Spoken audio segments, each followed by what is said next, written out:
अस्सलाम वालेकुम व्यूअर्स, मेथी दाना खाने के फ़ायदे क्या हैं और इसका बेस्ट टाइम क्या है कि हम इसको कब खा सकते हैं और हम इसको खाएंगे तो इससे हमें क्या क्या बेनिफिट्स मिलेंगे, इस पर मैं आज टॉक करूंगा। अल्टरनेटिव मेडिसिन, हर्बल मेडिसिन पे आप बिलीव रखते हैं तो ये चैनल ज़रूर सब्सक्राइब करें ताकि हमारी तमाम मालूमात आप तक पहुंचती रहें और बेल आइकन को लाजमी प्रेस करें ताकि मेरी तमाम वीडियोस आपके दहलीज तक आएँ। थैंक यू, जज़ाकल्लाह। मेथी दाना और मेथरे तकरीबन सेम मिलती जुलती चीज़ है। तो मेथी दाना जो है वो साइज़ में ज़रा छोटा होता है, जो मेथरे हैं वो साइज़ में थोड़े बड़े होते हैं, लेकिन दोनों एक ही चीज़ है, मतलब कोई मुख्तलिफ नहीं है। मेथरे और मेथी दाने का मिजाज दोनों का सेम है, मतलब ये नहीं है कि वो कोई और चीज़ है ये कोई और चीज़ है। आप मेथरे भी यूज़ कर सकते हैं, आप मेथी दाना भी ले सकते हैं, कोई इशू नहीं है। अब जो मेथी दाना है इसका जो सबसे बड़ा फ़ायदा ये है, ये एंटी फंगस है।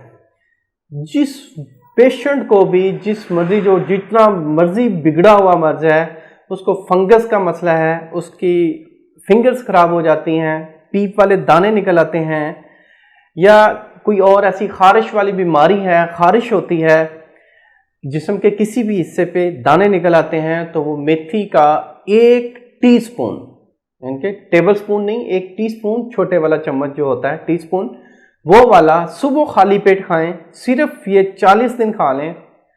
किसी भी किस्म की खारिश है, किसी भी किस्म का फंगस है, इंशाअल्लाह ठीक होगा। अब दूसरा इसका बड़ा फायदा, बैड कोलेस्ट्रॉल की जिस्म में ज्यादती है, बैड कोलेस्ट्रॉल वाले सुबह वाला खाली पेट, जो शाम वाला जो टीस्पून है वो असर के टाइम सुबह शाम 1-1 चम्मच खाना शुरू कर दें। इंशाअल्लाह जो बैड कोलेस्ट्रॉल है वो ख़त्म हो जाएगा, गुड कोलेस्ट्रॉल इंशाल्लाह बढ़ जाएगा। अब ये क्या है कि जी आप सिर्फ ओनली 15 डेज यूज़ करते हैं, उसके बाद अपना टेस्ट करवा लें। तो बैड कोलेस्ट्रॉल वाले जो पेशेंट हैं इसको इस्तेमाल करें, इसके साथ लहसुन का इस्तेमाल करें, ऑलिव ऑयल का इस्तेमाल करें, तो इंशाल्लाह 15 दिन के बाद कोलेस्ट्रॉल लेवल नॉर्मल हो जाएगा। तीसरा, शरीयानों में ब्लॉकेज है, शरीयानें खुलेंगी। फोर्थ, ब्लड में गाढ़ापन है, उसमें पतलापन आएगा। ब्लड में क्लाउड्स वगैरह बन गए हैं, उसमें लोथड़े बन गए हैं, तो वो इंशाल्लाह वो भी टूटेंगे, ब्लड के क्लाउड्स टूट जाएंगे। जिस्म में जो कमज़ोरी फील हो रही थी ब्लड के गाढ़ेपन की वजह से, वो कमज़ोरी इंशाल्लाह दूर हो जाएगी। जिन लोगों को कॉन्स्टिपेशन का मसला रहता है, कब्ज़ रहती है, वो मेथी दाने का इस्तेमाल करेंगे तो फ़ौरन ही नरम खाना आएगा। जो आपका स्टूल पास होगा वो सॉफ्ट होगा, हार्ड नहीं होगा, और डेली आपको 1 से 2 बार स्टूल भी पास हुआ करेगा। बाज़ लोगों को इससे मेथी दाने से मोशन भी लग सकते हैं, लेकिन ये है मोशन लगते हैं, अच्छा है, 2-3 दिन में पेट की स्पाइस होते हैं। मोशन तब खतरनाक होते हैं अगर आप डेली आपको 4 से 5 मोशन आ रहे हैं, तो इसके साथ 1 से 2 बार स्टूल पास होगा तो कोई इशू नहीं है। खाना थोड़ा नरम होगा तो फील यही होगा कि जी मोशन लग गए हैं, लेकिन ऐसा कुछ नहीं। अब इसका और जो सबसे बड़ा फायदा, आप में मोटापा है, चर्बी बहुत ज़्यादा है, चर्बी पिघल नहीं रही है, तो ये सुबह शाम 1-1 चम्मच इस्तेमाल करें, इंशाल्लाह मोटापा गायब।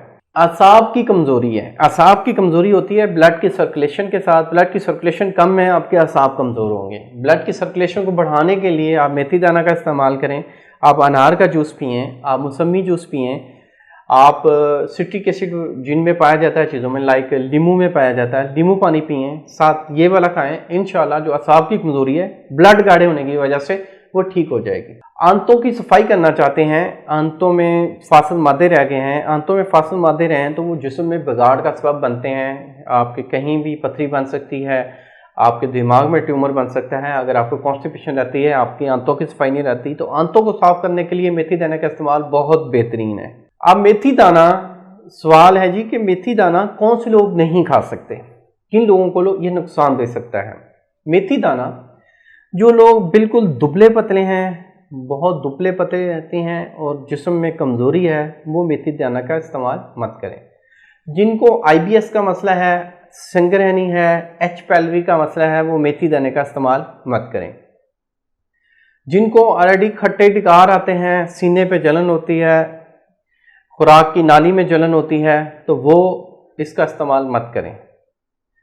जिन लोगों का ब्लड प्रेशर बढ़ता है, ब्लड प्रेशर का लेवल ऊपर रहता है, ठीक है, तो वो भी इसका इस्तेमाल मत करें। और कोई सवाल हो तो आप कमेंट्स में मुझसे पूछ सकते हैं। उम्मीद करता हूँ मेरी इस कावश को आप लोगों ने पसंद किया होगा। किसी का कोई भी मसला है, अपॉइंटमेंट पे कॉल करके अपॉइंटमेंट बुक करवाएं और तशरीफ़ लाएं। अगर आप कोरियर मेडिसिन मंगवाना चाहते हैं तो आप दिए गए नंबर्स पे अपना मसला या अपनी रिपोर्ट्स भेज के आप रब्ता कर सकते हैं। अल्लाह आपका हामी व नासिर हो। शुक्रिया, जज़ाकल्लाह, अल्लाह हाफ़िज़।